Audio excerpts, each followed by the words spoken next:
very famous Archbishop of Canterbury.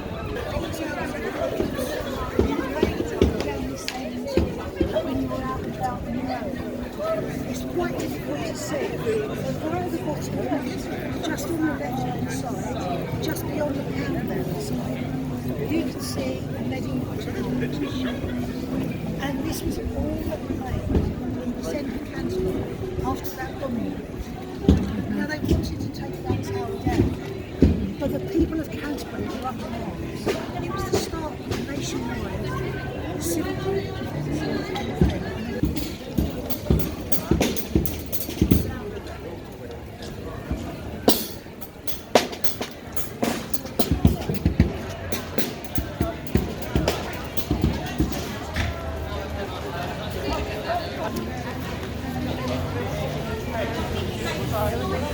Welcome, I'm on a guided tour, Canterbury City, and it's going well so far. I'm just getting a lot of historical teachings about the place, and it's pretty nice.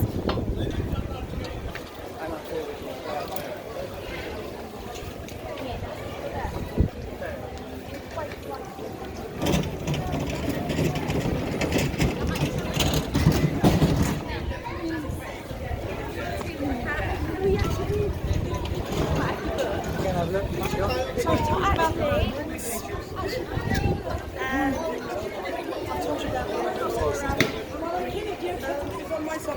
but there was a huge event. Actually,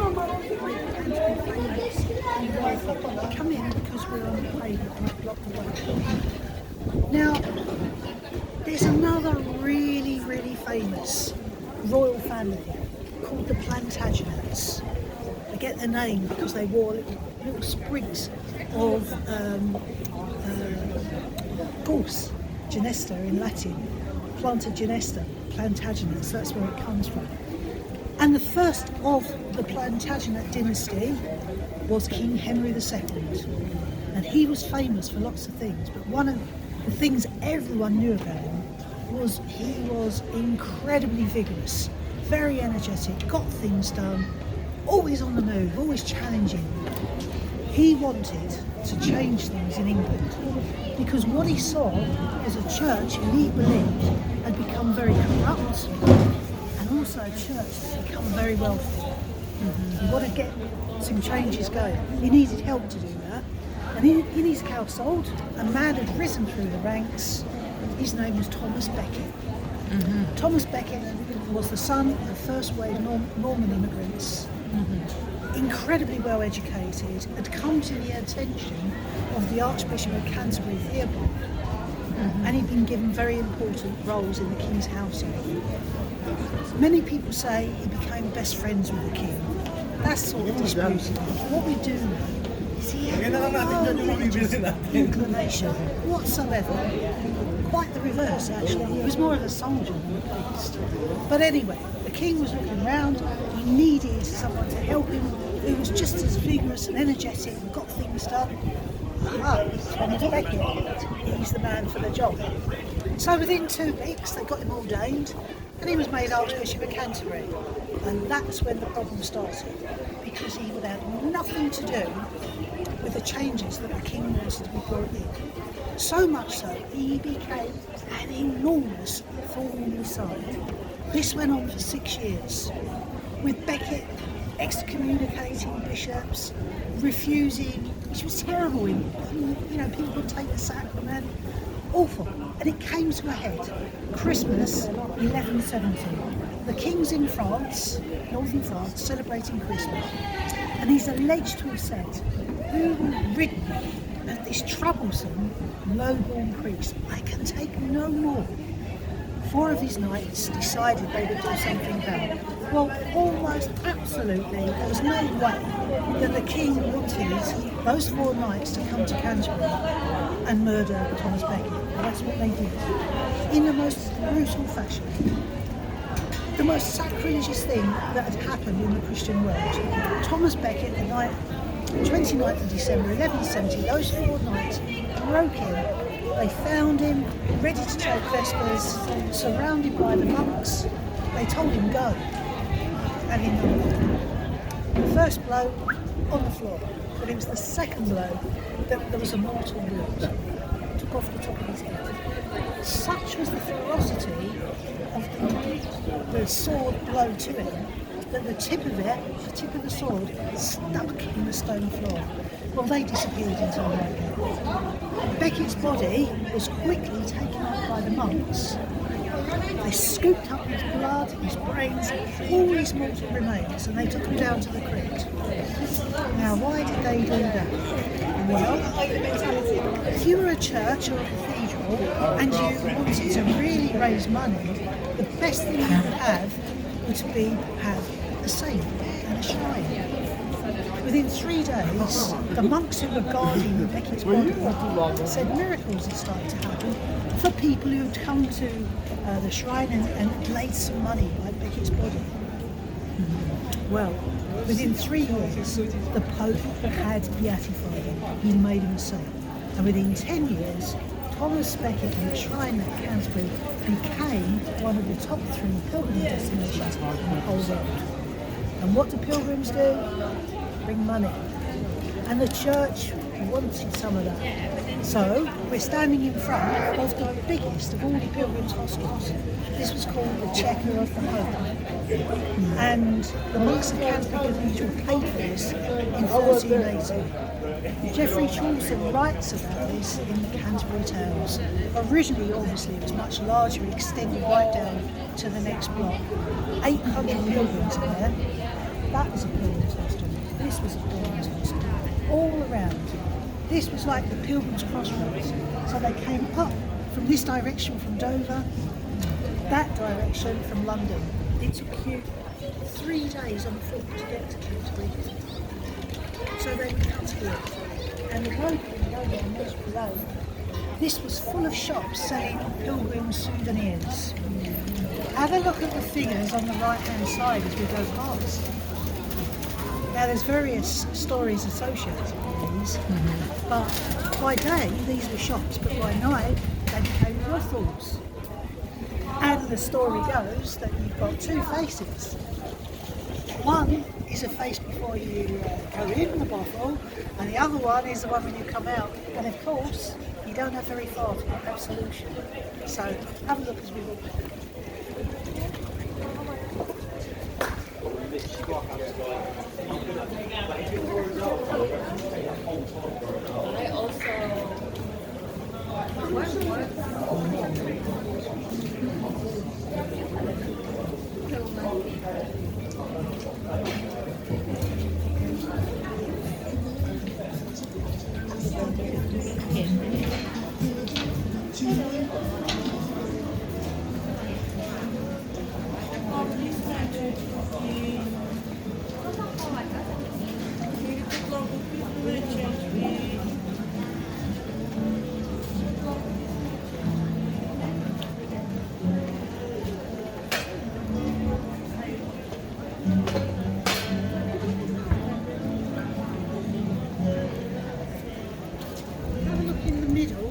See just about poor old Christ sculpture. Jesus Christ is made of bronze. That was only put up there in 1990. Up until the English Civil War in 1642 there had been a stone welcoming Christ, but the Puritans, they used it for target practice and the niche remained empty. They had a worldwide competition, and the man who won the competition, originally there was 2 turrets. The end of the 1700s, there was a mayor of Canterbury who also happened to be the owner of the Canterbury Bank and the cathedral were in his debt. And where Lloyd's Bank is on the High Street, that's where he had his office. When he looked out of his office, he complained because he couldn't see the clock on the cathedral. So he told them to take down the turrets, which is what they did. So these were put back in 1937 by members of the Wills Tobacco family, so they only done it in 1937. But it just shows you, doesn't it, money talks.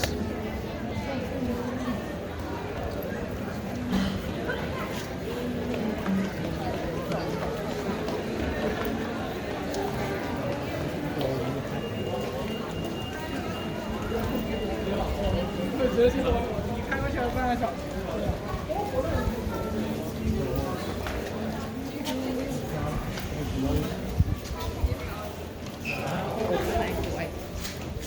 in the face, isn't it? All over.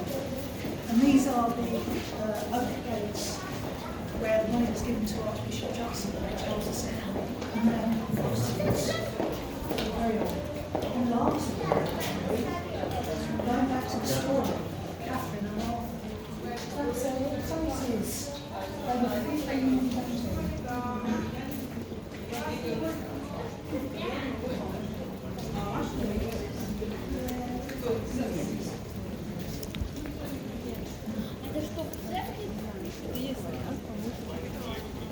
Туда внутри.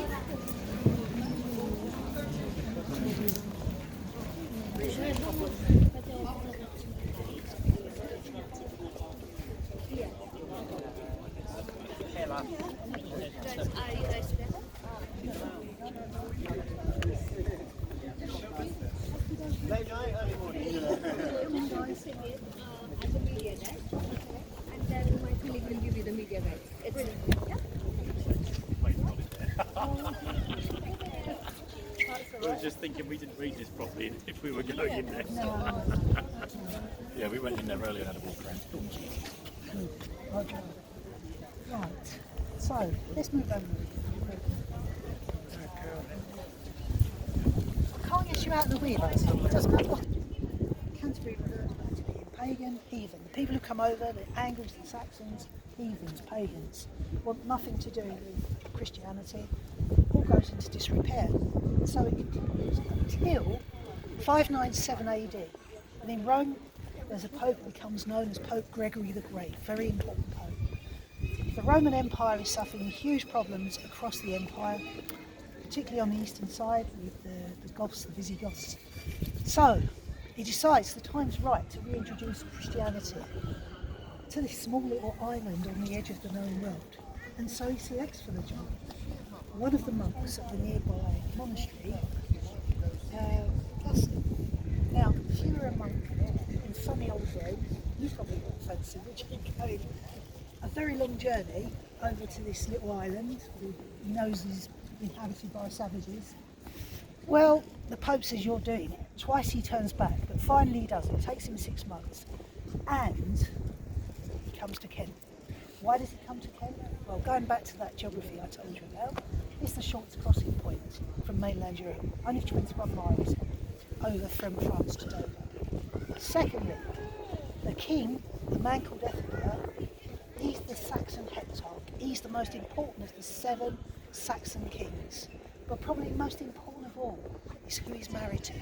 He's married to a Frankish princess, and she's Christian. As part of being able to marry her, her father has insisted she must be allowed to continue with her Christian faith and have a place to worship. And so Ethelbert has given her a tiny little church outside Canterbury, just 500 yards beyond the city walls, called St Martin's, which you can still visit. It's the oldest church that's had continuous Christian worship in the whole of the Christian world in English. So he comes over, and sure enough, comes to Canterbury. Within a year, Ethelbert has converted to Christianity. They prosper, Christianity grows, but then we have another major event, don't we? 1066 and all that. The Normans come over. Well, within a year, 1067, this is the old Saxon church has burned down. Don't worry though, because what are the Normans famous for? Building beautiful stone cathedrals and castles. And not only that, William the Conqueror's brought with him one of the most famous of the cathedral builders, a monk, he's actually an Italian monk, but he comes over, Lanfranc, and starts building the first stone cathedral. And so it continues. Now, as you look at it, we are at the newest part of the cathedral. So this part, architecturally, is really important. This is the earliest example of what is known as English perpendicular Gothic.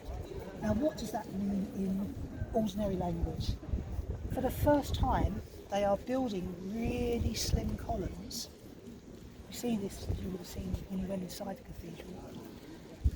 You've got stepped buttresses which are taking the thrust from the roof, so taking the roof so that they can put in larger windows.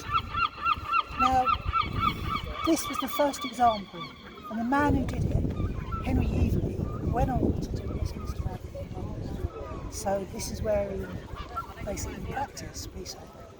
But it's the earliest example. Also the stone. This is called Caen stone. Caen is a place in France. It was a building material that the Normans loved. The Normans, it's a limestone, which normally you would think it's going to be water permeable. It's the strongest of all the limestones. But what the Normans loved about it was the fact that they could carve it with quite rudimentary implements. They used nothing much more than axes, really. Plus, they loved the colour, gorgeous yellow colour. Nowadays, sadly, there's very little Caen stone left, so all the renovation and restoration work we do now is from stone from Poitiers. So it's the nearest approximation that they can get. But as I say, this end is the newest. And if you look at the figures across the front there, in Canterbury terms, these are relatively modern, so they date back to 1836. A man called Fife is a Belgian man did those, and you probably recognise at the bottom with the story there, Ethelbert and Bertha, and he's given the cathedral. So we're just going to walk down this way, just to point out, I'm sure you've worked with so the cathedral's got its own police force who are located in the canal, and I'm always relieved when I come here and I don't see them, because if you see them, in Gothic you see them with machine guns, which I have done on occasion. It means they're on high alert, so we haven't seen anything like that.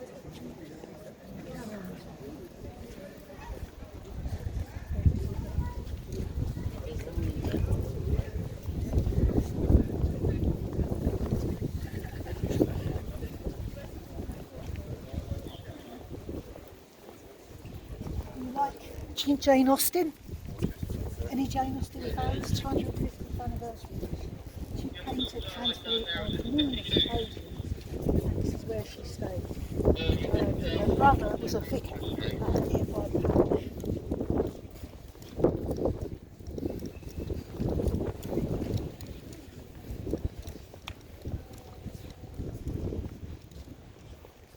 So at this point, we start to transition to another style of architecture. So now we're going all Gothic from there onwards. But look at this. This is the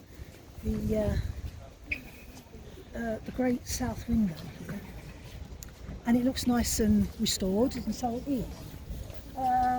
18 years ago, it's coming up to now. One of the parishioners, this is where you leave from if you go in the cathedral and look to a service, narrowly missed death. A lump of masonry fell down, missed them by inches, so of course they had to go up and see what was going on. What they found was absolutely devastating. There was so much water ingress into the mortar. What they thought was going to be a minor repair, they knew it was going to be major. So they had to think very creatively, because they needed to basically get some money quickly. And what they did, for the first thing they say it will never happen again, was they took the stained glass out and they let it go abroad to the States. And so it was put on display at the Gulbenkian in New York and also at the Getty Museum. This is where the Americans get really excited, you see. Within a year, American people had paid in entrance fees over £2 million, and it was their money to pay for this restoration. We call it blind arcading. But when we walk past, have a look at the carvings. You know, I said to you they use really simple implements. This is typical of Norman carving, so chevron patterns, very straight lines, easy to do. So let's carry on looking. These pictures are on the right. Every 10 years we have the land.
chapel of the cathedral. So leaving today, they have their own service on Sunday afternoon at 3 o'clock in French. If you are around, you can turn up, you can go in. After 3 o'clock, you can go in the cathedral free. So you can go down there and join. Carry on.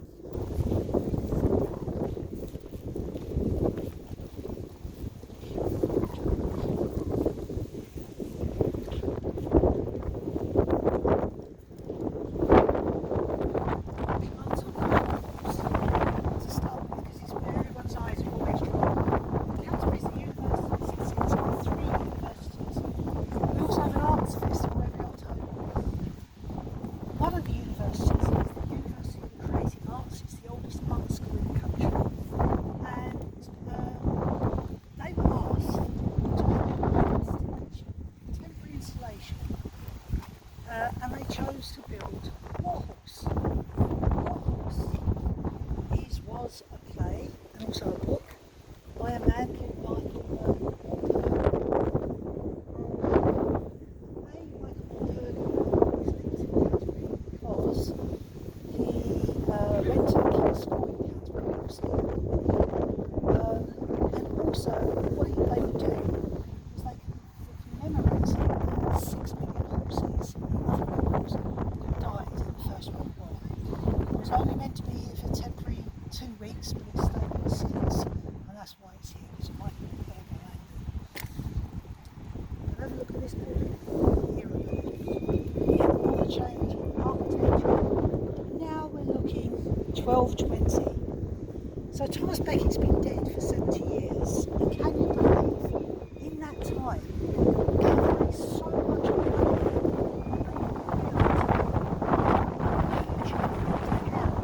a brand new shrine. Now the shrine, by all accounts, was incredible.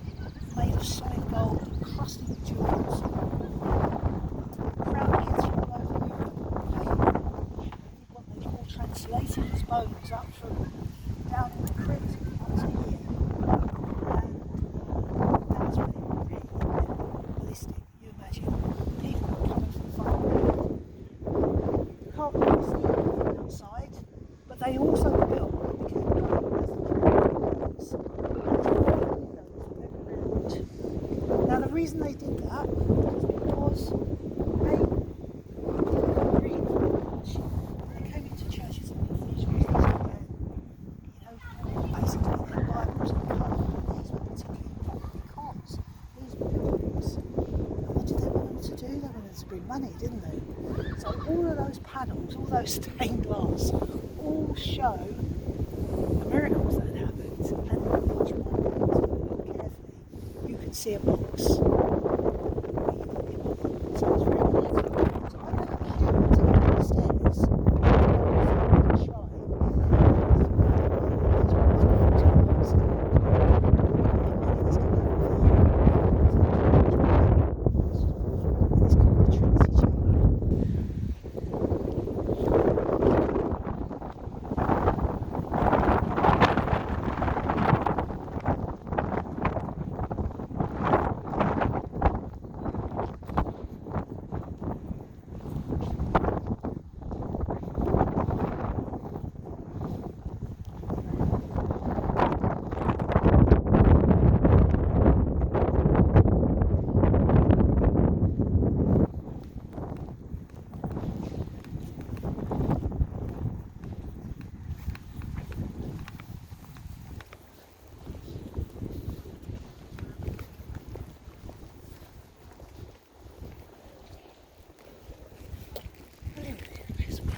So we're where the monastery was, and this part was the infirmary.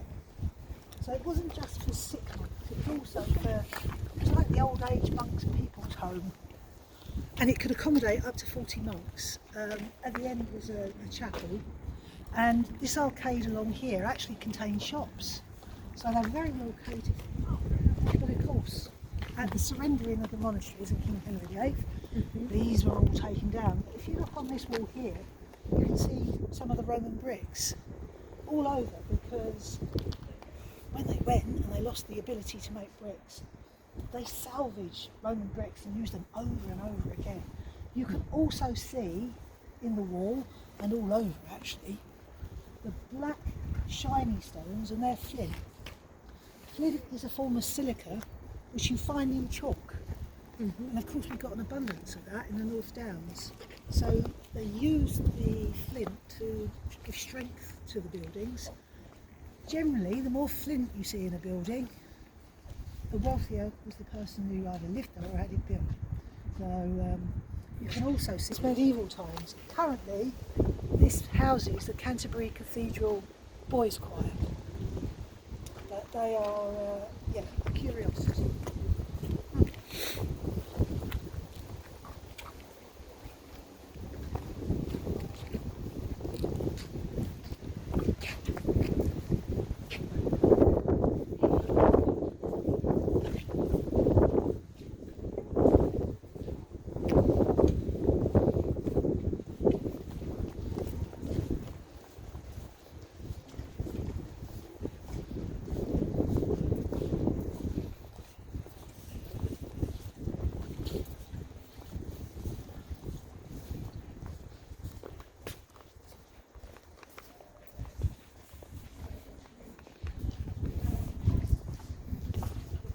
In Canterbury, it's unusual. Cloisters are built on the north side. Generally, you build cloisters on the south side so that the monks would have the benefit of the sun to keep warm and the light, obviously. In Canterbury, they couldn't do that because there was a monastery cemetery on the other side. But if you look directly across, you can see a building. That was the only part of Canterbury Cathedral that was hit during the Second World War. And that was the library, rebuilt in 1957. Between the First World War and the Second World War, there was a very famous dean called Hewlett Johnson, who became known as the Red Dean. Red Dean because he had strong socialist principles. And what he did was he warned of the dangers of the Nazis and the threat of another world war, and he made preparations to save the cathedral in that event. And one of the things he did was he had all the precious artefacts removed from the cathedral archives and libraries, so over 2 million things. Canterbury got off relatively lightly. However, it was down to the bravery, and if you went in the cathedral, most people don't notice it. As you walk down the nave right at the beginning, there's a memorial, and they were known as the Canterbury Fire Watchers. It was one of the things that Hewlett Johnson set up. It was a group of people, night and day, who were on top of the cathedral, because it wasn't just 1942, there was the incendiary bombs coming on before them, but their job was to take them down. And on that night, many of them risked their lives, so they're commemorated in the cathedral, and that's why it wasn't hit. Now the other suggestion, which I think is a bit fanciful, but they say, definitely Hitler didn't want Dover Castle to be hit, because he wanted to use that as a command centre, but they also say he wanted to take the very first service after the invasion in Canterbury Cathedral. So whether that was true or not. So I'm going to be walking now into the part of the monastery that was saved. Why so? Because this was all the working side of the monastery. So the brewery, the granary, the bakehouse, so they allowed them to stay.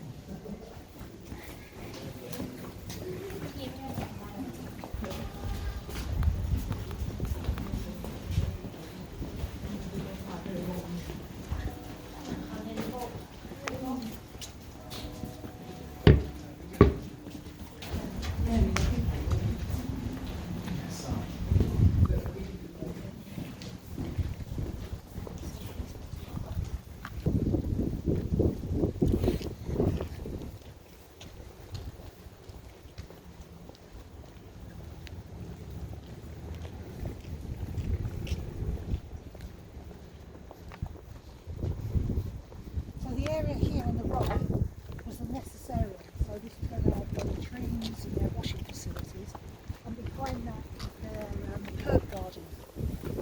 Buildings all around, as I mentioned to you, the brew house, the granary, places that were not religious basically, so they were allowed to stay.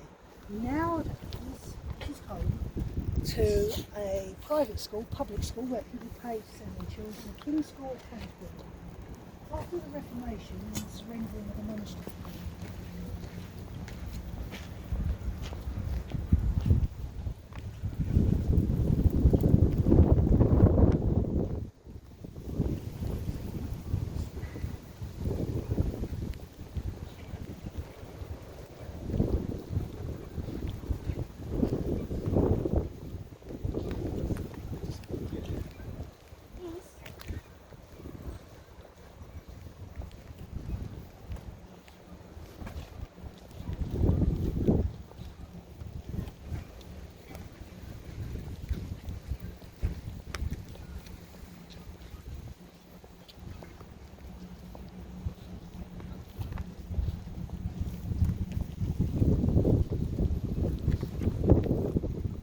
Staircase in the country. It's in fantastic order, and it was a staircase up to Pilgrim's Hostel, but a bush one. This was for the priors, special guests. Nowadays it's called the Old Mountain. This is one of the assembly halls for the children at the King's School. Pretty glorious, eh? But it's the staircase which is often photographed. And the area that we're walking through now was originally where the cathedral mint was. So there were 3 mints in Canterbury, but this is where the cathedral had their own coins minted.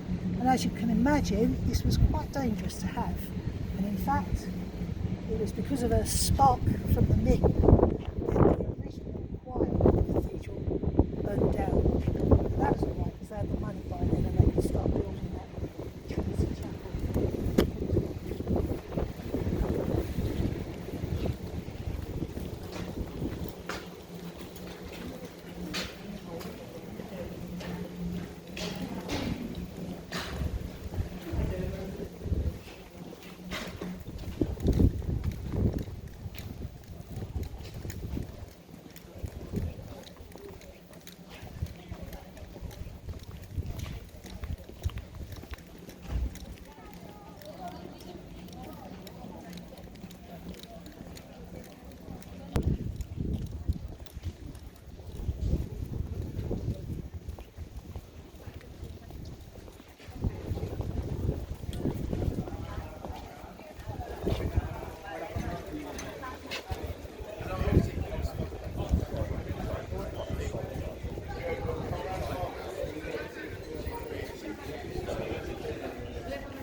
Now this area, this road going up here and going left, is called King's Mile.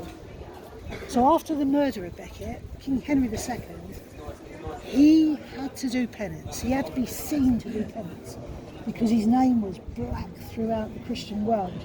And so he came to Canterbury and he walked all the way down here, right up to the cathedral, barebacked, no shirt, no shoes, and he went to the cathedral, and in the cathedral he was whipped by the monks 80 times.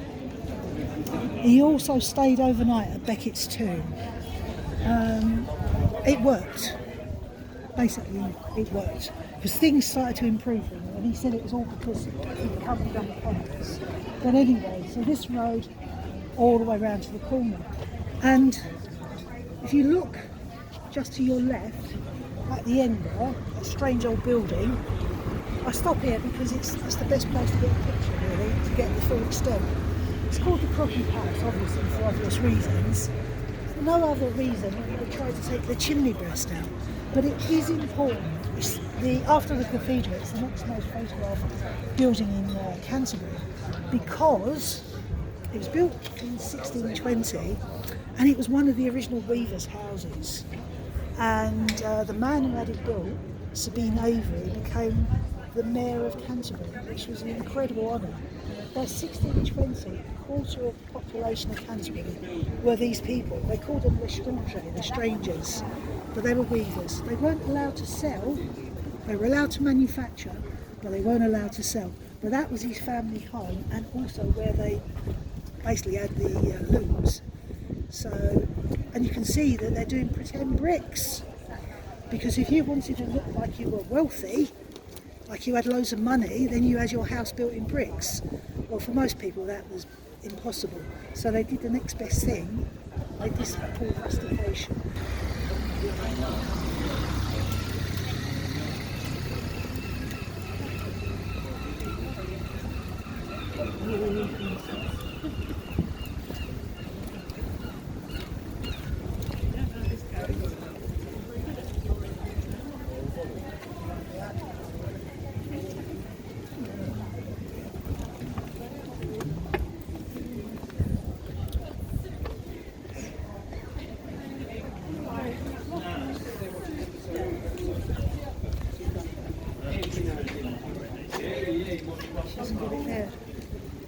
The reason I stopped here, English people will know this name, Bagpuss. Oh yeah. Oliver Posco, Peter Fermi, stop-start animation. They came from Canterbury, just outside. They had their studios. Their daughter, Emily, the little girl in the window, that's her shop. And usually she has Bagpuss. She used to have the real Bagpuss in there. Now that's in the museum. But anyway, that's her shop. Usually she has all.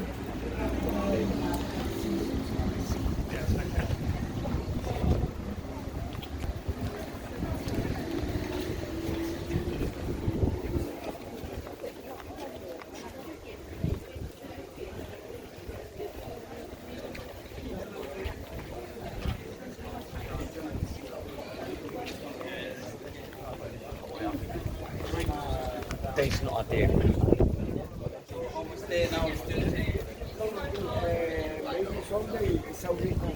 Saudi, Chinese.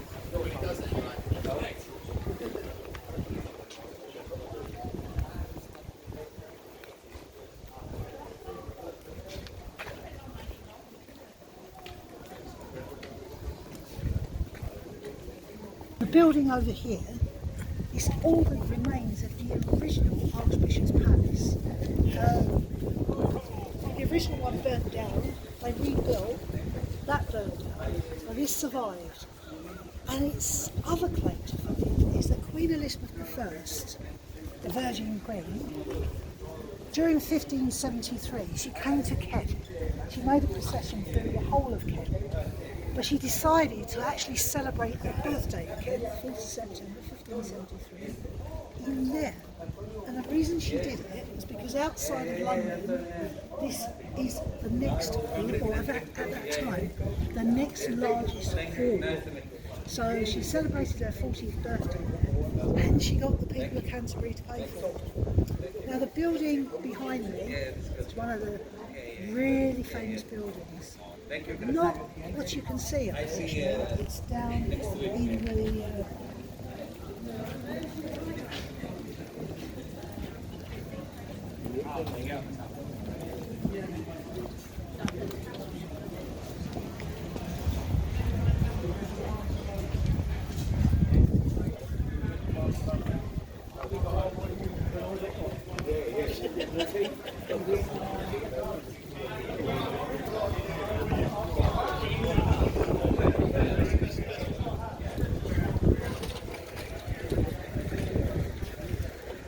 Another view.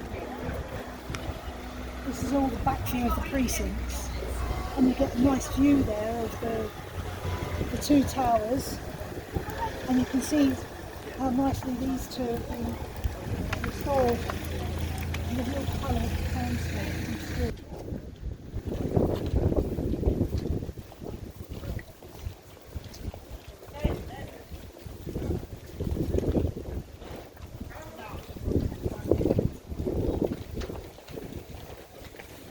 Yeah, now we have African figures.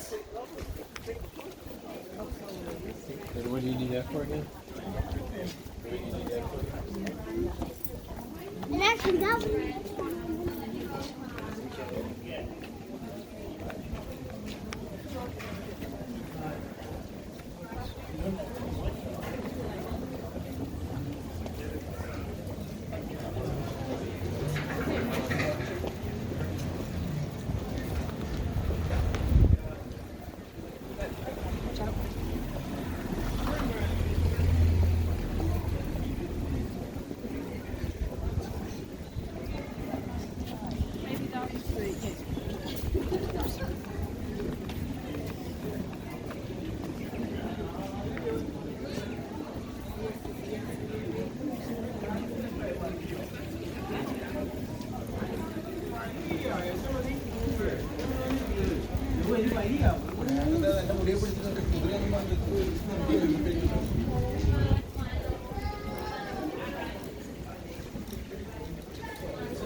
Absolutely not.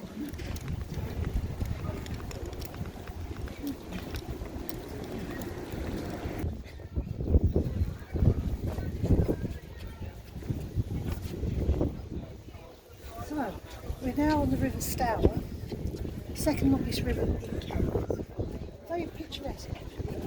If you are interested in going on the pub, I do manage to take you to the city before. So it's quite a nice way to see parts of the city. Behind there is a ducking stall. In Canterbury, we didn't duck witches. No, it was ladies who they said were scones, ladies who spoke too much. So your husband could have you put in the ducking stall.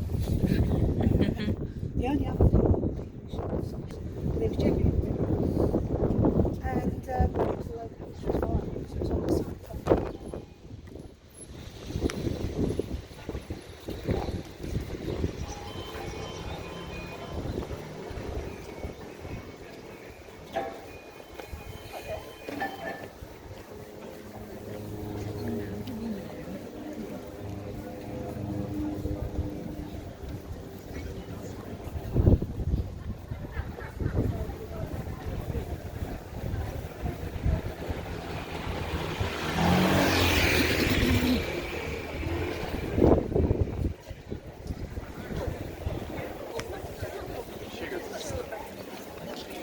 I went on a school trip.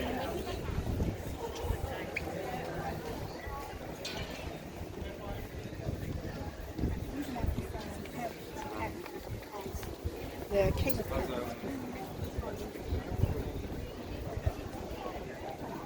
Oh, sorry.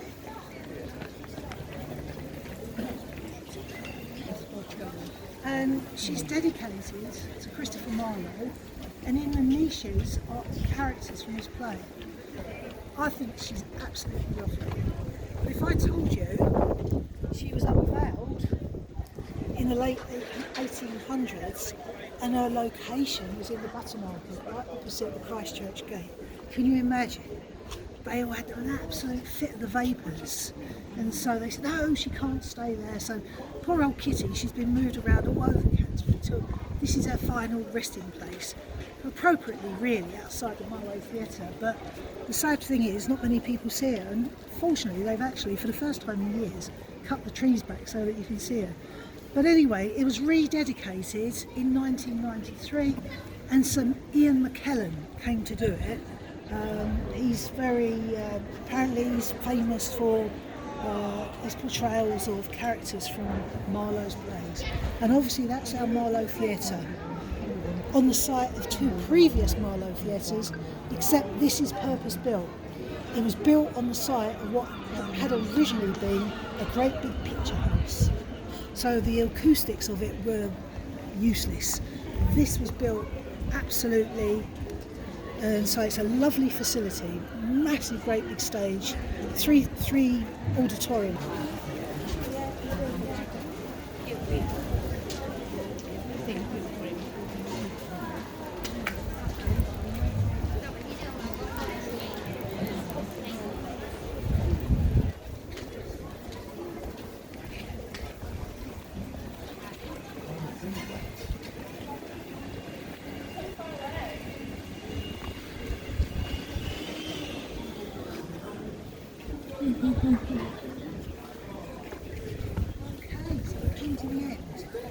So right you can see the Westgate Towers.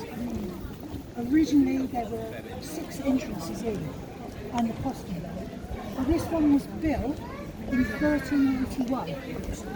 Architecturally, it's really important because it was the first time that they built a defensive structure to withstand not bows and arrows, but artillery.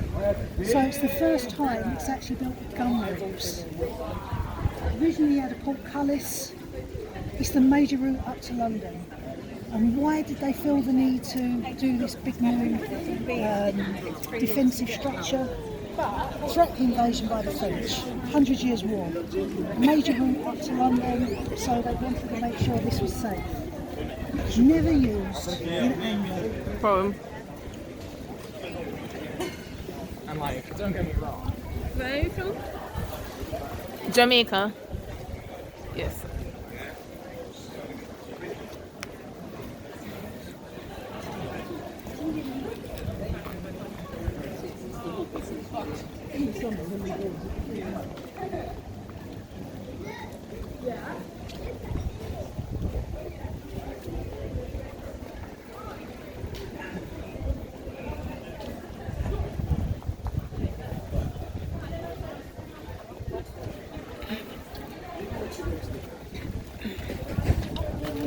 There's so much in Canterbury, like I really think I need more than one day to explore.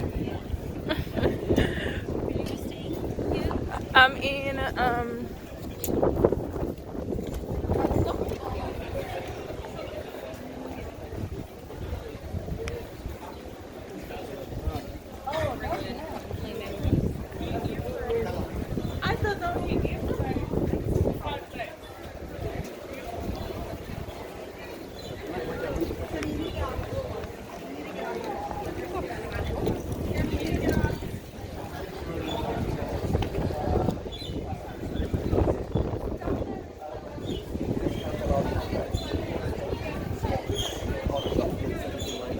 You're welcome to do that as well.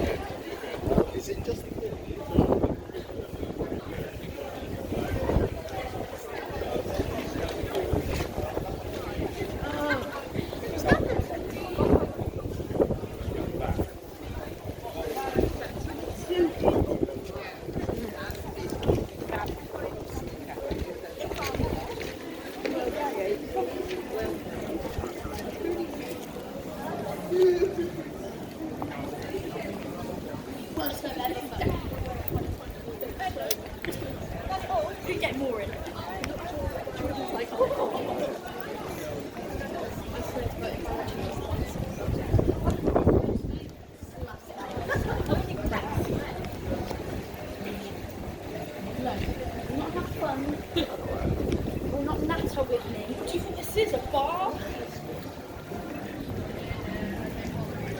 feel like I need to establish differently.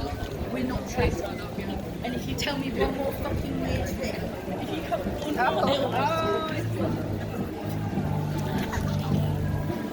tell me that you're gonorrhea, I will kill you. And I will make sure that everybody knows your fault. Now, we need to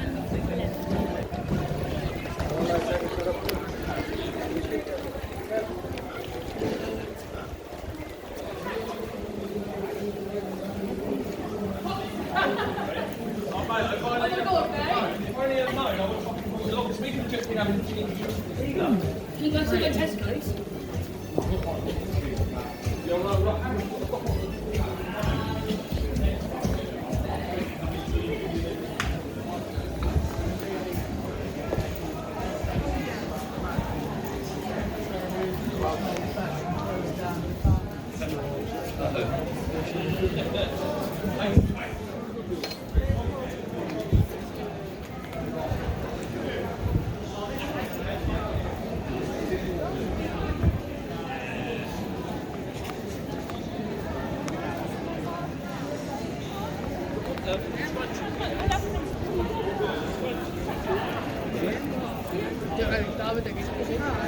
Yeah.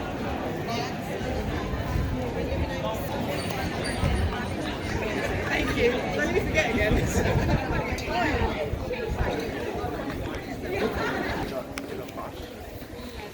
Hmm?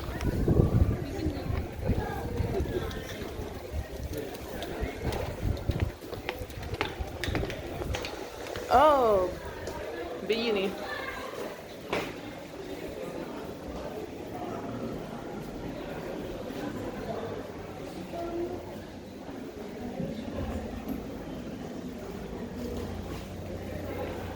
What is it, Evelyn?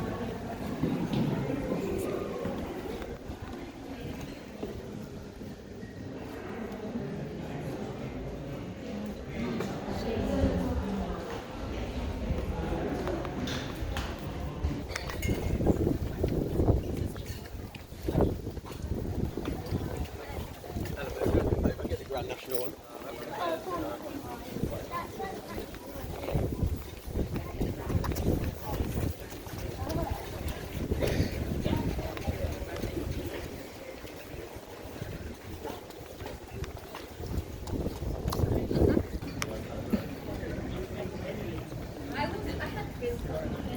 This is Yeah, I mean, I led.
yeah, I'll do it.